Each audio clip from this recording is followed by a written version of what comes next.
Hallelujah. स्वागत है, स्वागत है, स्वागत है सबका। खुदावंद की अद्भुत हजूरी में स्वागत है। और खुदावंद की हजूरी यहाँ अद्भुत और अचंभित रीति से है।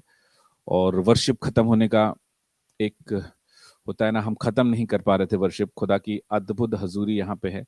और आज मैं आपके सामने परमेश्वर के वचन को लेके आया हूं। अगर आप इस वचन को सुनोगे और समझोगे, खुदा का कलाम, आपकी लाइफ सेम नहीं रहने वाली है।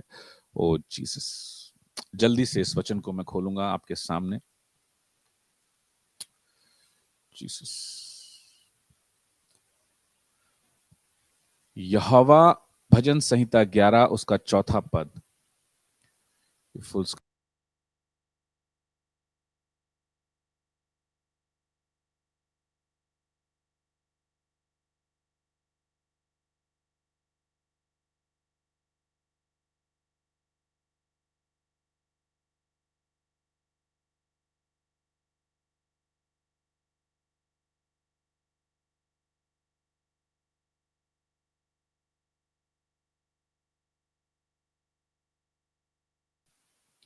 यहोवा अपने पवित्र भवन में है। यहोवा का सिंहासन स्वर्ग में है और उसकी आंखें मनुष्य की संतान को नित देखती रहती हैं और उसकी पलकें उनको जांचती रहती हैं। Hallelujah Jesus. परमेश्वर का कलाम हमें बता रहा है। इसका 5वां पद भी मैं आपके सामने पढ़ना चाहता हूं। अगर आपके पास है आप उसे जरूर पढ़ें। भजन संहिता 11 उसका 5वां पद है। यहोवा धर्मी को परखता है, परंतु वो उनसे जो दुष्ट हैं और उपद्रव से प्रीति रखते हैं अपनी आत्मा में घृणा करता है। Hallelujah Jesus. रबका बरा संदरबा सेखेरेबे सेंदेरेबे। परमेश्वर अपने पवित्र भवन में है, परमेश्वर स्वर्ग में है। लेकिन बाइबल हमें बता रही उसकी आंखें मनुष्य की संतान को नित, मतलब नित्य को अगर आप समझोगे, नित्य क्या है? नित्य ऑल द टाइम, नित्य, हमेशा, हरदम उसकी आंखें मनुष्य की संतान को नित्य देखती रहती हैं और उसकी पलकें उनको जांचती रहती हैं। यानी कि परमेश्वर के पास जो कोई भी आता है, आज आप परमेश्वर के पास उसकी हजूरी में हो, आज आप परमेश्वर के पास आ रहे हो, आज आप परमेश्वर के सामने खड़े हो और आज इस समय भी परमेश्वर की आंखें आपको नित्य देख रही हैं। आज आप स्क्रीन के सामने हो, ऑनलाइन सर्विस के सामने हो, लेकिन जैसे कि मैं हमेशा कहता हूं, भले ही ऑनलाइन कैमरे के सामने हो, लेकिन इन रियलिटी, इन स्पिरिट में आप चर्च के अंदर हो। तो जो बरकत जब आप इन पर्सन चर्च में आते हो मिलती है, आप उस बरकत को ऑनलाइन लेने के लिए रेडी हो, ऑनलाइन लेने के लिए बिल्कुल इन सिंक हो कि आपके ऊपर वो बरकत, वो ब्लेसिंग ऑनलाइन भी फ्लो होगी यदि आप पूरे दिल, मन और आत्मा से अपने आप को कलीसिया के अंदर, ऑनलाइन सर्विस में भी कलीसिया के अंदर समझ रहे हैं। तो जब आप अंदर हो कलीसिया के, जब आप कलीसिया को छू रहे हो, जब आप उसका कलीसिया के ऊपर जो मसा है वो आपको टच करेगा। जब आप अंदर हो ऑनलाइन, आप जब यहां खड़े हो ऑनलाइन, उसकी पलकें आपको जांच रही हैं। परमेश्वर आपको अंदर से परख करके देख रहा है कि आपके अंदर कितनी सच्चाई है, आपके अंदर कितना जुनून है, आपके अंदर कितना धैर्य है, आपके माइंड में इस समय क्या चल रहा है, वो भी परमेश्वर के सामने नित्य है। वो भी परमेश्वर के सामने जांच चल रही है, उसकी परख चल रही है। जो कोई भी परमेश्वर के सामने आता है, बाइबल हमें बताती है परमेश्वर उसे परखता है। और हर समय बाइबल हमें यही बताता है कि हर समय परमेश्वर की परख चलती रहती है आपकी लाइफ में। आप भले ही मुंह से कुछ भी कहो, परमेश्वर जानता है कि ये होठों से तो स्तुति करते हैं, बाइबल में लिखा है, लेकिन इनका हृदय मुझसे बहुत दूर है। आज भी वो हर एक व्यक्ति की, भले ही वो, अगर हो सकता है वो चलती कार में भी, अगर कार में भी बैठ करके वो ऑनलाइन सर्विस को अटेंड कर रहा है, उसका हार्ट, उसका हृदय अगर ऑनलाइन सर्विस में लगा हुआ है, तो परमेश्वर जानता है, क्योंकि उसकी पलकें उसके अंदर के इंसान को, उसके विचार को जांच रही हैं और परमेश्वर अपनी जांच के अनुसार आशीष देता है। ना कि परमेश्वर बाहर के व्यक्तित्व को नहीं देखता, परमेश्वर अंदर के मनुष्य को, अंदर के व्यक्तित्व को देख करके आशीष देता है, क्योंकि वो जांच करके, परख करके आपके इंटेंशंस क्या हैं उसके सामने वो छुप नहीं सकते। आप भले ही स्क्रीन पे नहीं हो, आप भले ही घर में हो, आपके इंटेंशंस क्या है, प्योरिटी कितनी है, वो परमेश्वर के सामने खुला हुआ है कि बस आज मैं सर्विस अटेंड करूं, आज मैं चंगा हो जाऊं, वो आपका इंटेंशन है। जब आप ऐसे इंटेंशन के साथ में आते हो कि आज बस खाली मुझे मिले और मुझे कुछ नहीं चाहिए। तो परमेश्वर वो सारे इंटेंशन जानता है, लेकिन जो लोग इस इंटेंशन के साथ खड़े होते हैं, भले ही कुछ मुझे मिले या ना मिले, आज खुदा की हजूरी में हूं, ये मैं अपनी बात आपसे बता रहा हूं ताकि आप इस बात को सीखो कि इस खुदा की हजूरी से मैं ब्लेस होना चाहता हूं, उस प्रेजेंस में आना चाहता हूं, उस कलीसिया के अंदर अंदर आना चाहता हूं मैं। तो परमेश्वर वो भी परख रहा है, परमेश्वर जांचता है, परमेश्वर परखता है। परमेश्वर आपके सारे इंटेंशंस को, आपके अंदर की सच्चाई को, आपके अंदर की सादगी को, आपके अंदर के भोलेपन को, आपके अंदर की दीनता को, और वो जो आपने प्रार्थनाएं करी रोते हुए, आंसू बहाते हुए, वो सारी चीजें उसने कहा। बाइबल में लिखा है उसकी आंखें मनुष्य की संतान को नित्य देखती हैं और उसकी पलकें उनको जांचती है। वो जांच रहा है, परमेश्वर ने जांच लिया कि आपके आंसू कितने जेन्युइन हैं और आपके आंसू कितने सियार के आंसू हैं, जैसे बोलते हैं ना, क्या बोलते हैं, दिखाने के आंसू, कितने दिखावटी आंसू हैं और कितने जेन्युइन आंसू हैं, वो भी परमेश्वर जानता है। वो सब उसके सामने जानता है परमेश्वर, क्योंकि वो इंसान को परखता है परमेश्वर। और परमेश्वर की नजरों से कोई भी इंसान बच नहीं सकता, चाहे वो धर्मी हो चाहे अधर्मी हो, परमेश्वर दोनों को परख लेता है। बाइबल हमें बताती है कि जब जब आपको नया जन्म मिलता है, जब आप नया जन्म पाते हो, सो हमारे अंदर परमेश्वर की जीन्स आती है, परमेश्वर का डीएनए आता है हमारे अंदर। हमारे पिता का, जो ज्योतियों का पिता है, बाइबल में लिखा है ना, फादर ऑफ लाइट, उसकी हम संतान होते हैं। यीशु मसीह के पास जब हम आते हैं, गुड फ्राइडे ईस्टर आपका रहा, गुड फ्राइडे ईस्टर में यही यही आप, मुझे उम्मीद है कि आपका बेस्ट गया होगा। लेकिन आप ज्योति की संतान हो, रोशनी के पिता की संतान हो आप। सो जो उसका उसका डीएनए है, जो उसका नेचर है, जो उसका कैरेक्टर है, जो उसकी समझ है, उसे वो आप पे प्रकट करना चाहता है। जैसे हमने बाइबल में पढ़ा परमेश्वर मनुष्यों को जांचता है, वैसे ही परमेश्वर चाहता है आप उससे ये गुण रिसीव करो। परमेश्वर चाहता है ये गुण, ये जो कैरेक्टर है परमेश्वर का, ये एक तो ये ग्रेस है परमेश्वर की, आप गुण, मैं गुण बोलूंगा उसको, गुण परमेश्वर से आप रिसीव करो कि आप भी मनुष्यों को जांचो और परखो। क्योंकि बिना परखे अगर आप मनुष्यों के साथ संगति में रहोगे, आपके लिए डेडली कॉन्सिक्वेंसेस हो जाते हैं लाइफ में। मनुष्यों को परखना कितना जरूरी है, जब हमारा परमेश्वर नित्य मनुष्यों की संतान को देखता है, जांचता है, परखता है। तो आप जो उसकी संतान हो, ज्योति की संतान हो, आप जब उस एक पिता का गुण कैसे बेटे में आता है, जब एक जीन्स होती है ना, एक वो बाय बर्थ उसे इनहेरिट इनहेरिट करता है, वो बच्चा बाय बर्थ उस गुण को इनहेरिट करता है। लेकिन वो गुण उसका बढ़ता कैसे, उस गुण में वो कैसे बढ़ता है, जब अपने पिता को उस चीजों में वो बढ़ते हुए देखता है, जब अपने पिता को काम करते हुए देखता है, तब उस गुण में वो बढ़ता है। तो आपने देखा कि पिता बिना परखे किसी को आशीष नहीं देता, बिना परखे किसी को अपने करीब आने नहीं देता। पिता बिना परखे कुछ भी काम नहीं करता। वो गुण जिस दिन आप पैदा हुए प्रभु में, आपके अंदर आया, लेकिन आप एक बेबी हो और 10 साल, 20 साल, 25, 30 साल से अगर आप बेबी ही हो, तो वो जो गुण है आपके अंदर, इसका मतलब वो डेवलप नहीं हुआ। बाइबल हमें बताती है, पहला कोरिन्थियंस, अगर मैं आपको मेरे पास मैं आपको खोल करके दिखाता हूं ये पद।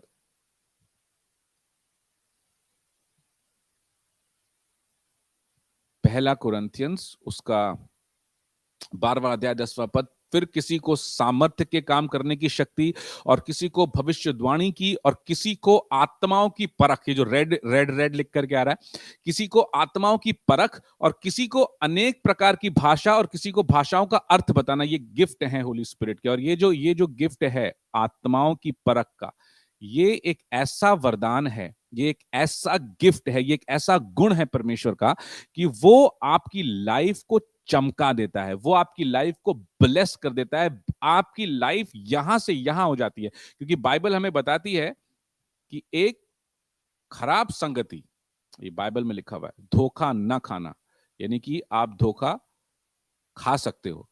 बाइबल में लिखा हुआ है धोखा ना खाना, पहला कोरिन्थियंस 15 उसका 33वां पद, धोखा ना खाना, बुरी संगति अच्छे चरित्र को बिगाड़ देती है। आपका कितना भी अच्छा कैरेक्टर हो, लेकिन आपकी संगति अगर बुरी है, अगर आप ऐसे लोगों की संगत में हो जिनको आप परख ही नहीं पाए आज तक, आपने अपने परमेश्वर के गुण को अपने अंदर रिसीव कर लिया और भूल गए, आपको पता ही नहीं है आपके अंदर है, और आपने उसको यूज नहीं करना चाहा, आपने उस परख को जानना नहीं चाहा, देखना नहीं चाहा, और आपने ऐसी संगति में चले गए, तो आपका जितना भी अच्छा कैरेक्टर है, जितना भी अच्छा आपका आपका चरित्र है, वो बुरी संगति उसे बिगाड़ती है, उसे खत्म कर देती है।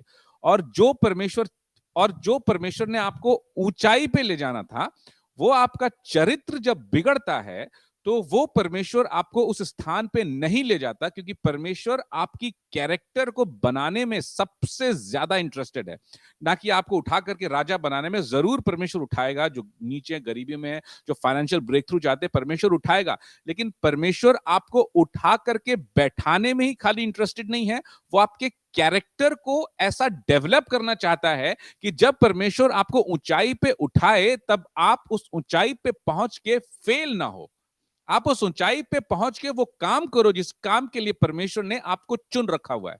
लेकिन अगर आपकी संगति ऐसे लोगों के साथ है जिसे आप समझ नहीं पाए, जिसे आप परख नहीं पाए, आप जान ही नहीं पाए कि ऐसी संगति मेरी है, और आपको समझ नहीं, तो आपका चरित्र बिगड़ जाएगा। बाइबल में लिखा हुआ है, आपका जो जो जिस जिस जगह पे आपको पहुंचना था, उस जगह पे आप नहीं पहुंचोगे। और बहुत सारे लोग ऐसे होते हैं जो गलत रिलेशनशिप में फंस जाते हैं, जो गलत दोस्तियों में पड़ जाते हैं, जो गलत संगति में पड़ जाते हैं। अगर आप एक बार गलत रिलेशनशिप में पड़े, अगर आप एक बार गलत संगति में पड़े, तो फिर आपकी लाइफ में वो ठोकर का कारण हो जाता है। समझ रहे हैं मेरी बात? इसीलिए बाइबल हमें यह बताती है, जब हमारा परमेश्वर पिता हर एक मनुष्य को परखता है, हर एक मनुष्य को जांचता है, तो आपको भी उस पिता के जैसे उस नेचर को अपने अंदर इनहेरिट करना है, जो मिला हुआ है उसमें बढ़ना है, कि बिना परखे किसी भी इंसान के साथ संगति नहीं करनी है। हर एक व्यक्ति, बाइबल हमें बताती है कि वो भेड़ की खाल में छुपे हुए भेड़िए हैं, तो वो कैसे कैसे जानेंगे? जब उन्हें वो परखेंगे। बाइबल हमें बताती है कि हमें कैसे परखना चाहिए लोगों को। बाइबल हमें सिखाती है, बाइबल में लिखा हुआ है, हे प्रियो, हर एक आत्मा पर विश्वास ना करो। पहला जॉन उसका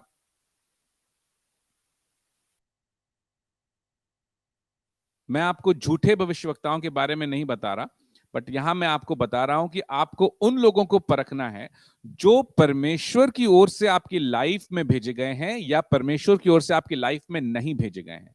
जरूरी नहीं कि हर एक संगति, वो व्यक्ति जिसके साथ आप संगति रखते हो, जरूरी नहीं कि वो व्यक्ति खराब हो, लेकिन ऐसा हो सकता है कि उस व्यक्ति के साथ आपकी संगति में होना वो गड़बड़ हो सकता है वो व्यक्ति आपके साथ संगति में होने के लिए नहीं चुना गया है, हो सकता है वो व्यक्ति दूसरे के साथ संगति करे तो फाइन है, लेकिन आपको आपकी संगति, जो एक जिसको बोलते हैं आप एक फेलोशिप, ऐसी चुननी है बिना परखे। अगर आपने उसे चुना, एक बार आपने अगर अपनी लाइफ में किसी को इन कर लिया, फिर उसको निकालना बहुत मुश्किल होता है। फिर आप एकदम से किसी को निकाल नहीं सकते लाइफ से, वो फिर आपके लिए एक सरदर्द हो जाता है, वो फिर आपके लिए एक ऐसा कांटा बन जाता है। सो वो संगति, जब परमेश्वर मनुष्य को परखता है, तो हमें उस संगति, उस व्यक्ति को हमारी लाइफ में एंटर करने से पहले कितना परखना और कैसे परखना, कैसे परखा जाता है।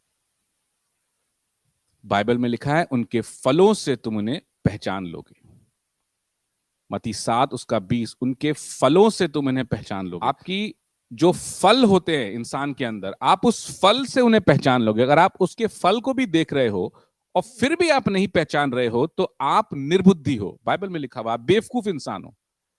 अगर आप कैसे परखोगे? अब आप कहोगे कि मुझे वो परख नहीं है, मैं एकदम से नहीं परख सकता, तो आप ये क्यों दिया परमेश्वर ने? ये वचन क्यों दिया हुआ है परमेश्वर ने? इस वचन से परखो लोगों को, इस वचन से परखो। बाइबल में लिखा है, केन और बिलाल और यीशु मसीह का क्या संगति। बाइबल में लिखा हुआ है, तुम अविश्वासियों के साथ असमान जुए में ना जुटो। बाइबल हमें साफ बताता है, अन्य जातियों से ना शादी करने के लिए मना करता है। बाइबल हमें सिखाता है, आप उसको परखो, आप बाइबल से परखो, इसका फल क्या है इस व्यक्ति का। हर एक व्यक्ति एक सामान आपके सामने आ रहा है, भविष्यवक्ता बन के आ रहा है, अच्छा गुड पर्सन बन के आ रहा है, लेकिन उसका फल क्या है? क्या उसके अंदर धैर्य है? क्या उसके अंदर संयम है? क्या वो झूठ बोल रहा है? क्या वो चुगलियां कर रहा है? क्या वो बुराई कर रहा है? क्या वो व्यक्ति स्पिरिचुअल अथॉरिटी की निरादर कर रहा है? क्या वो व्यक्ति पास्टर के अगेंस्ट में, आपके पास्टर के अगेंस्ट में बोल रहा है? क्या वो व्यक्ति दिखने में तो बहुत अच्छा है, लेकिन अंदर आप जान लोगे वो व्यक्ति झूठ बोल रहा है, आप जान लोगे उस व्यक्ति के अंदर में क्या है। तो जब आप परख रहे हो इस व्यक्ति में ये चीजें हैं, ये गड़बड़ है इसमें कुछ, फिर भी आप उसके साथ संगति रखते हो, तो आप निर्बुद्धि हो, बेवकूफ हो। फिर आप फंसोगे, फिर आप गिरोगे, और जिस पोजीशन में आपको पहुंचना है वहां नहीं पहुंचोगे, क्योंकि वही आपके ऊपर इन्फ्लुएंस फ्लो होगा। एक संगति में जब आप जाते हो, तो जिसके साथ आप संगति करते हो उसका इन्फ्लुएंस आप पे फ्लो होता है। जिसके साथ आप ज्यादा समय बिताते हो वो फ्लो होता है। सो आप कितना भी बाइबल में लिखा हुआ है ना, बुरी संगति अच्छे चरित्र को बिगाड़ती है। आप जाकर के शराबियों की संगति करो, देखो कुछ समय के बाद आप पैग उठाओ, वो इन्फ्लुएंस आपके ऊपर बने रहेंगे, उससे निकलना बहुत मुश्किल होगा। सो शुरू में जब मसीह में जब आप पैदा हुए, जब आपने नया जन्म मिला, तो आपको पवित्र आत्मा जब आपके ऊपर उतरता है तो वो एक दान देता है, वरदान देता है। सो उस वरदान में बढ़ने के लिए आपको वचन में बनना बहुत जरूरी है। ये नहीं कि आपने वचन पढ़ा, वचन को, एक कुछ लोग होते हैं रट्टू पोपट होते हैं ना, रट्टू तोते टाइप के। अगर आप जब हम एग्जाम देते थे, तो हमें कुछ लिखना होता था, हम रट करके चले जाते थे और उसको खटाखट खटाखट लिख लेते थे। तो वो रट्टू जो लोग होते हैं ना, जो वचन को रट तो लेंगे, हाँ मेरे परमेश्वर यहोवा अंधकार से मुझे छुड़ाने वाला परमेश्वर, संकट के समय यहोवा सुने दुआ, इज्जत मेरी बढ़ाएगा याकूब का खुदा, जो परम प्रधान परमेश्वर के साथ। अच्छी बात है, आपने वचन रट लिया, लेकिन क्या आपने वचन समझा? वचन को समझना रटने से ज्यादा जरूरी है। जब आप वचन को कंटिन्यूअसली पढ़ते रहोगे, मैं हमेशा लोगों से बोलता हूं, नीति वचन को रोज पढ़ो, भजन संहिता को रोज पढ़ो। जब आप नीति वचन को रोज पढ़ोगे, आप इंसानों को पहचानने लगोगे। आपकी आंखों से वो वचन जब आप पढ़ोगे, वो आपके कान में, आपके हृदय में, आपके माइंड में वो वचन रहेगा। फिर ऐसा व्यक्ति आपकी लाइफ में आएगा, वो वचन चलेगा और आप उस वचन से पहचान लोगे, हाँ ये व्यक्ति जो है ये आलसी व्यक्ति है। बाइबल में लिखा हुआ है, आलसी व्यक्ति को अगर आप कोई काम करने भेजते हो, तो वो आपकी आंखों में धुएं के समान आता है। जब धुआं पड़ता है आंख में, क्या होता है? जलती है। तो आप जान लोगे ये आलसी व्यक्ति, अब इससे मुझे काम नहीं कराना। आप जान लोगे ये झूठा व्यक्ति है, आप जान लोगे ये चापलूस व्यक्ति है, आप जान लोगे खाली ये मुंह से बातें करता है, होठ से दूर रहता है, आप जान लोगे ये मुंह से कभी भी कुछ भी बोल सकता है, ऊटपटांग हरकत कर सकता है। और बाइबल में लिखा हुआ है, आप जान लोगे ये उपद्रवी व्यक्ति, ये झगड़ा करने वाला व्यक्ति, ये गुस्से वाला व्यक्ति है, ये लड़ाई करने वाला व्यक्ति है। आप जान लोगे वचन को जब आप पढ़ोगे, जब आपके चित्त में बसा रहेगा ना, तब आप वचन से परखना शुरू करोगे कि ये कैसा व्यक्ति है, इसका फल क्या है। धैर्य है, संयम है, प्यार है, पेशेंस है, क्या इधर की बात उधर करता है। जो जो लोग इधर की बात सुन के उधर करते हैं, कुछ भी इंटेंशन रहे आपका, लेकिन आप इधर की बात सुन के उधर करते हो, आप ट्रस्ट वर्दी इंसान कभी नहीं बन सकते लाइफ में। और परमेश्वर आपको वो पोजीशन कभी नहीं देगा जहां पे परमेश्वर आपको ट्रस्ट करे, लोग आपको ट्रस्ट करें। सो ऐसा व्यक्ति जो आपकी भी बात सुनता है, जो दूसरे की भी बात सुनता है, और जो आपकी बात सुन के दूसरे को बताता है, उस व्यक्ति पे, जब बाइबल में लिखा हुआ है ऐसा व्यक्ति, चुगली करने वाला व्यक्ति, बात बताने वाला व्यक्ति, ढोल की पोल करने वाला व्यक्ति, गाल बजाने वाला व्यक्ति, बाइबल में लिखा हुआ है, ऐसे व्यक्ति की संगति नहीं करनी आपने। तो कैसे परखा आपने? वचन से परखा आपने। जब आप वचन से परखना शुरू करते हो ना, जब आप वचन से, परमेश्वर के वचन को आप ऑनर देते हो, परमेश्वर को ऑनर देते हो कि मेरे रिश्तों में हर एक व्यक्ति की एंट्री अब नहीं, क्योंकि अब मैं मसीह के साथ चल रहा हूं, और मेरी लाइफ में वही लोग मेरे मेरे जीवन का हिस्सा होंगे जो मुझे उठाएं, और जिनको मैं उठाऊं, जो मेरे उत्थान का कारण हो, मेरे पतन का कारण ना हो, जो मुझे आत्मिक लाइफ में उठाएं। क्योंकि परमेश्वर आपकी आत्मिक लाइफ की बहुत चिंता करता है, और आपके लिए परमेश्वर ने एक योजना, एक प्लान बनाया हुआ है कि आप इस स्थान में पहुंचो और वो काम करो जिसके लिए उसने आपको आपकी मां के गर्भ में से रचा हुआ है। और शैतान रॉन्ग एसोसिएशन आपकी लाइफ में भेजता है, रॉन्ग संगति आपकी लाइफ में भेजता है। और हो सकता है कि ऐसी संगति, जैसे मैंने पहले भी कहा, कि व्यक्ति अच्छा हो लेकिन उसके साथ आपकी संगति होना वो खराब है, वो सही नहीं, क्योंकि वो वचन के अनुसार नहीं, तो वो संगति प्रोडक्टिव नहीं, वो डिस्ट्रक्टिव है। आपको ये बात समझनी है, लोगों को परखना है आपको। आत्माओं को परखना है आपको, इस व्यक्ति के पीछे कौन सा आत्मा काम कर रहा है। अगर आप जान रहे हो और फिर भी संगति कर रहे हो, तो कहीं ना कहीं आपकी समझ में प्रॉब्लम है, आप उस वचन को कैंसिल कर रहे हो, वचन का निरादर कर रहे हो। जीसस को पता था कि जूडस धोखा देगा, जीसस को मालूम था कि जूडस धोखा देगा, लेकिन फिर भी जीसस ने जूडस को अपने साथ रखा। क्यों रखा? क्योंकि प्रभु ने चाहा कि ये साथ चले, ये मेरे पीछे चले, इस ग्रेस को ये समझे और ये डिसीजन ले, ये ऐसा ना करे।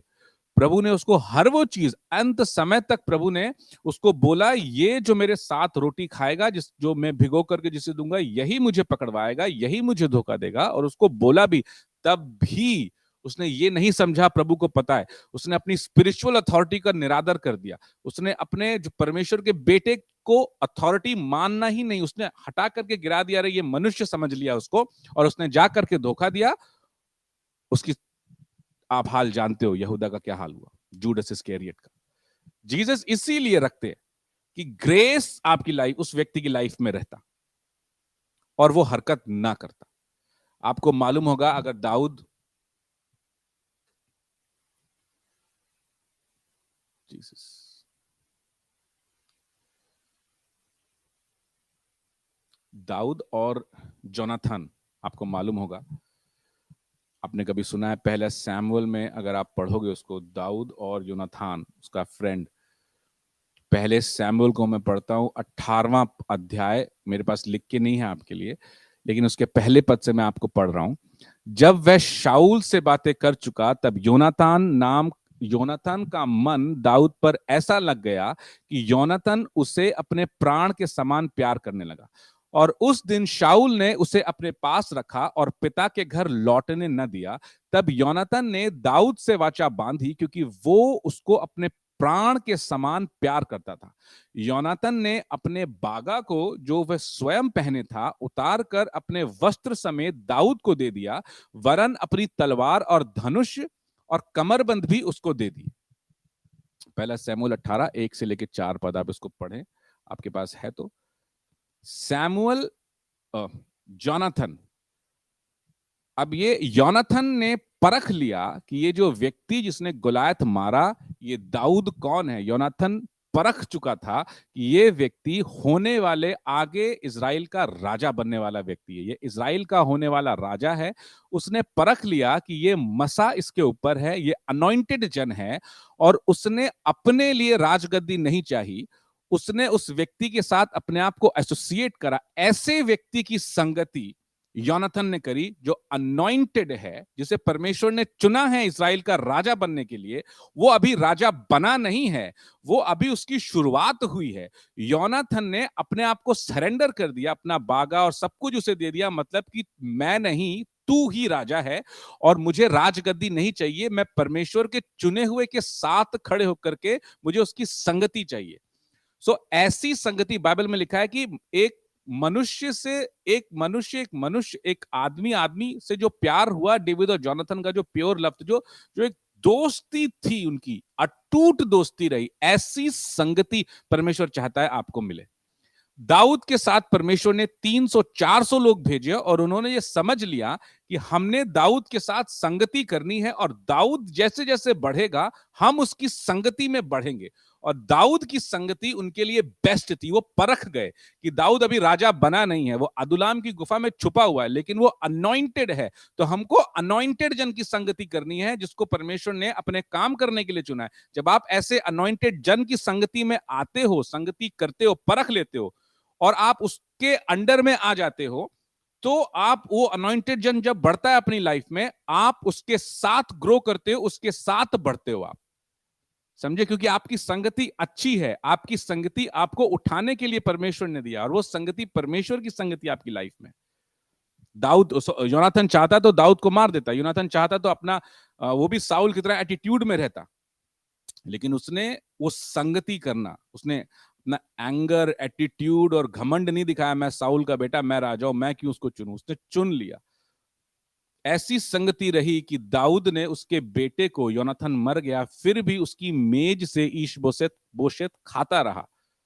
दाऊद ने उसके बेटे, उसके घराने पर भी कृपा करी। ऐसी वाचा दोनों ने बांधी थी, ऐसी दोस्ती, ऐसी संगति जो आपको उठाए, जो आपको बचाए, ऐसे लोग जो आपको अगर मुश्किल पड़ी, दिक्कत पड़ी तो आपके साथ खड़े हो, ना कि आपको गिराने के लिए खड़े हो। ऐसे लोगों की संगति ढूंढो और परखो। जो भी आपकी लाइफ में आता है उसको परखो कि किसको आपने कितनी एंट्री देनी है अपनी लाइफ में। जब हमने दिल्ली में, हम जब शादी करके गए, मेरे पास्टर दिल्ली में मेरे घर आए, उन्होंने मुझसे एक बात कही कि सबको अपने घर में एंट्री मत देना, क्योंकि सब लोग, जितने भी लोग आते हैं उनके साथ में एक इन्फ्लुएंस रहता है। सो बहुत सारे लोग जब आएंगे, तुम्हारा घर प्रभु ने तुम्हें इतना ब्लेस करा हुआ है, जब वो ब्लेसिंग देखेंगे तो उनका हार्ट उस ब्लेसिंग के प्रति हैप्पी नहीं होगा, वो सैड होंगे अंदर से, ऊपर से दिखाएंगे लेकिन अंदर से वो सैड होंगे, और जब वो सैड होंगे अंदर से वो कुढ़ेंगे और वो जलेंगे। हर व्यक्ति को अंदर मत आने दो घर के। उन्होंने मुझे एडवाइस किया, आज भी मैं उस एडवाइस को फॉलो करता हूं। आज भी जब मैं संगति करता हूं, आज मैं सबसे दोस्ती नहीं करता, सबके साथ में संगति नहीं करता। बहुत सारे लोग हैं, बहुत सारे लोग चाहते हैं, लेकिन मैं सबके साथ दोस्ती नहीं करता, क्योंकि वचन से परख करके ही आप अपने जीवन में चंद लोगों को ही आप अपने जीवन में एंट्री दोगे। समझे आप मेरी बात? ये आप परमेश्वर, आज जब आप फायर प्रेयर में बैठोगे, आज जब आप प्रार्थनाओं में चलोगे, आज मेरी प्रार्थना ये है कि हर वो रॉन्ग रिलेशन आपकी लाइफ में, जिसकी वजह से आपकी आत्मिक जीवन रुक गई है, जिसकी वजह से आपकी आत्मिक ग्रोथ रुक गई है, जिसकी वजह से आप उस पोजीशन में पहुंचना आपका रुक गया है, वो गलत संगति अब जब पढ़ चुके हो, चाहे वो नशे के व्यक्ति की संगति हो, चाहे वो गलत रिलेशन हो गया हो, चाहे वो गलत गर्लफ्रेंड या गलत बॉयफ्रेंड जो भी है, वो जो भी रिलेशन आपका आ गया, चाहे वो दोस्त है, चाहे वो जो भी है, आज मेरी प्रार्थना ये होगी कि परमेश्वर हर उस गलत रिलेशन से जो आपके लिए अच्छा नहीं है, हर वो व्यक्ति जिसके साथ संगति करना, जिसके साथ परमेश्वर ने आपको साथ चलने के लिए नहीं चुना, परमेश्वर ने साउल और बारनबास को चुना, लेकिन वो एक व्यक्ति मरकुस की वजह से वो अलग हो गए, परमेश्वर ने फिर उन्हें भी अलग करा, जाकर के वो भी अलग चले, लेकिन परमेश्वर ने मरकुस को भी आशीष दिया जो काम छोड़ करके भाग गया था। हो सकता है आपके साथ वो व्यक्ति चलने के लिए नहीं चुना गया हो, लेकिन उसकी संगति से आप इफेक्ट हो रहे हो, आपकी स्पिरिचुअल लाइफ इफेक्ट हो रही है, आपकी ग्रोथ इफेक्ट हो रही है, आपकी कॉलिंग इफेक्ट हो रही है। और जब ये चीजें इफेक्ट होती हैं, आप उस ग्लोरी को अपनी लाइफ में नहीं देख सकते परमेश्वर की। एक पेड़ को जब परमेश्वर रचता है, तो उस पेड़ को परमेश्वर इसलिए रचता है कि वो अपने पर्पस को पूरा करे, और वो पेड़ जब रचा जाता है, जब वो बड़ा होता है, जब वो फलता है, जब वो फूलता है, वो अपने पर्पस को पूरा करता है। और अब आप इस देश में आओगे, न्यूजीलैंड में देखोगे कि जो पेड़ लगे हुए इतने सुंदर है, दृश्य इतना सुंदर लगता है जब सूर्य इसके ऊपर उदय होता है, और हर एक पेड़ अपने पर्पस को प्रकट करता है। हर एक पेड़, हर एक झाड़ी जो बनाई परमेश्वर ने अपने पर्पस को प्रकट करती है। पहला उसका यही पर्पस रहता है कि परमेश्वर की महिमा। जब हम देखते हैं, हम परमेश्वर को धन्यवाद देते, कहते हैं ये पेड़ भी जो तूने रचे हैं अपनी पर्पस प्रकट करके तेरी महिमा कर रहे हैं। तो सोचो, आप और मैं जब उसके रूप और स्वरूप में रचे गए हैं, आप और मैं उसकी महिमा करने के लिए रचे गए हैं, कि उस पर्पस को पूरा करो, कि परमेश्वर की महिमा हमारे जीवन से हो और हम लोगों को फल देने वाले, छाया देने वाले बने। Hallelujah, hallelujah. एक एक एक पाप के गुण ले लो, लोगों को परखना शुरू करो, और बिना परखे लोगों के साथ संगति करना बंद करो। शादी आपकी परमेश्वर के हाथ में है, परमेश्वर ने बनाया है, परमेश्वर आपके लिए, परमेश्वर ने चुना है। लेकिन आप परमेश्वर के वचन को आदत दोगे तो परमेश्वर आपको ऑनर देगा। आज हम वर्शिप में जाने वाले हैं, कोई रेडी हो जाओ, थोड़ी देर में हम फायर प्रेयर में जाएंगे। आप उन संगतियों के लिए जो आ गई हैं, अब आपसे हट नहीं सकती। अब परमेश्वर को काम करने देना उस संगति से हटने के लिए। परमेश्वर कैसे हटाएगा ये परमेश्वर के ऊपर है, लेकिन आपको बोलना है परमेश्वर से, मुझे सही लोग दे, मुझे ट्रस्टवर्दी लोग दे, मुझे ऐसे लोग दे जिससे मैं बढ़ूं, जिससे मैं ग्रो करूं, और ऐसे लोग दे जिससे मैं आत्मिक आशीष पाऊं। आप ऐसी संगतियां मैंने बहुत देखी है लोगों की, जो पास्टर के अगेंस्ट में बोलती है। मैं ये बोलना नहीं चाहता यहाँ पे, लेकिन मुझे ऐसा लग रहा है, मुझे पवित्र आत्मा कह रहा है बोलने के लिए। आपका पास्टर, आप जो परमेश्वर के जेन्युइन दास होते हैं, उन्हें परमेश्वर ने चुना हुआ है, अब्राहम की आशीष उनके ऊपर होती है। जो तुझे आशीष दे वो आशीष पाएगा, जो तुझे श्राप दे वो श्राप पाएगा। अपोस्टल जी भी इस बात को बोलते हैं, पास्टर्स के खिलाफ बोलने से, पास्टर्स को की स्पिरिचुअल अथॉरिटी का निरादर करने से वो कर्सेस के अंडर में लोग आ जाते हैं, और मोस्ट ऑफ द टाइम वो संगति की तरफ से होता है। चुगली करने वाला चुगली करने वाले को ढूंढ लेता है, बुराई करने वाला बुराई करने वाले को ढूंढ लेता है, झूठ बोलने वाला झूठ बोलने वाले को ढूंढ लेता है। लेकिन आपको परमेश्वर ने छुड़ाया है, अब आपने ढूंढना है जोनाथन के जैसे दाऊद की संगति, जो अनॉइंटेड जन है उसकी संगति ढूंढना है, और उसके साथ वाचा बांधनी, उसके साथ खड़े रहना है। जब जब वो अनॉइंटेड जन वो बढ़ेगा, आपकी ग्रोथ पक्की है। आज मैं आपको देख सकता हूं, आपकी ग्रोथ में आप आज जाने वाले हो यीशु मसीह के सामर्थ्य नाम से।